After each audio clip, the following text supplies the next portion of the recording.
الأجازة خلصت، أجازة العيد راحت، راجع الشغل كمان، يا لهوي عليّا وعلى سنيني. في ظاهرة بتُعرف باسم متلازمة ما بعد الأجازة، اكتئاب ما بعد الأجازة. ده نوع من أنواع الاكتئاب غير الاكتئاب المعروف اللي إحنا عارفينه كُلّه بنتعالج منه بالأدوية والكلام ده. متلازمة ما بعد الأجازة بتحصل لعدة أسباب. أولًا رفع سقف توقعاتك بأجازتك. أنت حطيت خطة بخيالك الجامح إن أنت هتقضّي أجازتك يومين في أوروبا، يومين في هاواي في أمريكا، تطلع على المالديف، ميكروباص على مصر وراجع على شغلك على طول. وتتفاجأ بالواقع المرير، الأجازة راحت في الملل منه. راحت مني الأجازة والنبي ادوني أجازة مكانها عشان باظت مني دي.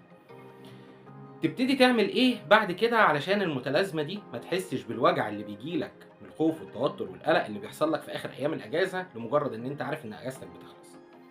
في حاجات داخلية ممكن تعملها.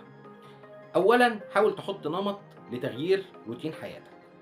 خروجة أسبوعية مع المدام والأولاد. لو أنت مش متجوز حط خروجة مع أصحابك، أو تروح تزور أي مكان جديد تحطه في أهدافك إن أنت تقدر تعمله أسبوعيًا. ما تخلّيش توقعاتك دايمًا أو احتياجاتك دايمًا إن أنا ناقصني حاجة هي اللي هتبسطني. لأ، أنت ممكن تنبسط بالمتاح.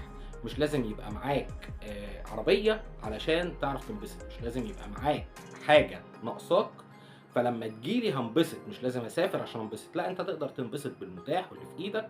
في شوية رضا من ربنا بالمقسوم لك، وهانبسط بالمتاح أيًا كان، وهاحاول أقضّي وقت ظريف جدًا.